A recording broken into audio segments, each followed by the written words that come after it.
Então, gente, o que eu estava falando na parte anterior? Eu estava falando justamente sobre o fato de há uma tentativa de buscar uma nova forma de pensar a sociedade. Não estava dando certo a sociedade do barroco, a gente precisa encontrar uma nova forma.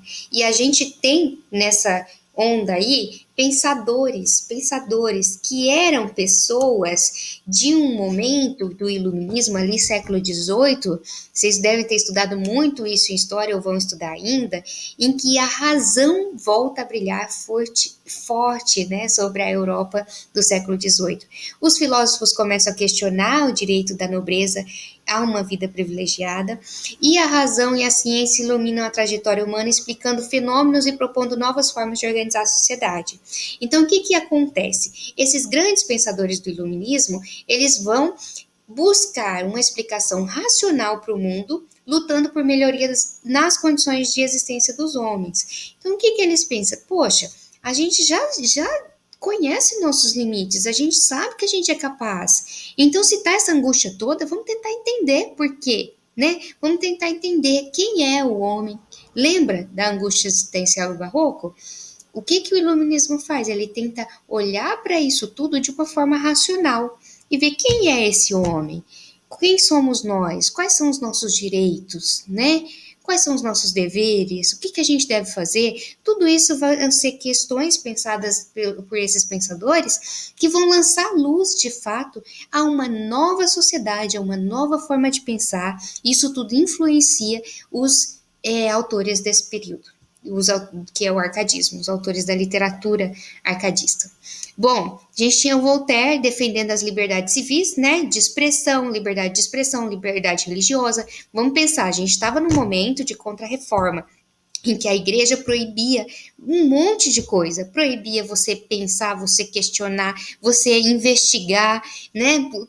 E tudo isso, toda ciência estava proibida porque se queria voltar lá para os princípios da Idade Média, da mesma forma como se vivia na Idade Média, forçadamente, né? Ela queria impor de novo aquela forma de pensar e não estava dando certo.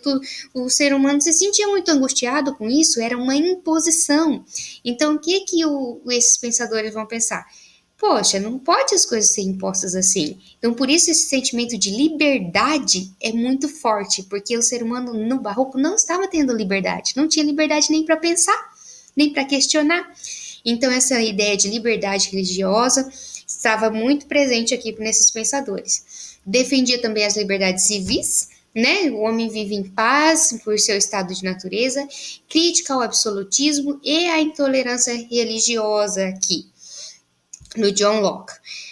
Então, rejeição das formas obscuras e não racionais da Idade Média e recuperadas pelo Barroco. Então, eles vão rejeitar aquela tentativa de impor os princípios da Idade Média que aconteceu lá no período do Barroco. Vão rejeitar isso e prezar pela noção de liberdade, né? E é uma tentativa, então, de recuperar o espírito racional do classicismo.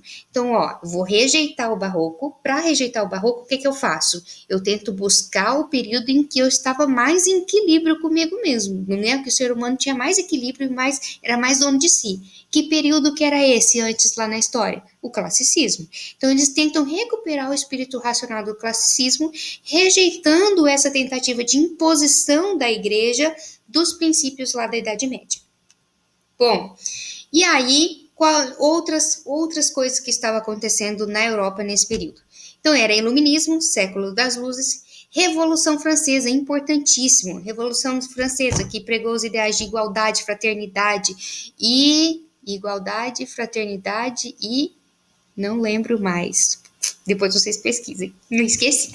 Bom, Revolução Industrial, troca a manufatura, tudo antes era feito à mão, agora tudo passa a ser feito por máquinas, né? E isso gera uma mudança radical na sociedade, que vai também ajudar nessa tentativa de mostrar o equilíbrio humano. Independência americana, Estados Unidos se torna independente nesse período. Bom, aí tudo isso vai refletir no estilo, né, de escrita, no estilo literário do arcadismo. O que foi então o arcadismo? Ele foi um movimento literário que se opôs aos exageros do barroco e voltou-se para a tradição clássica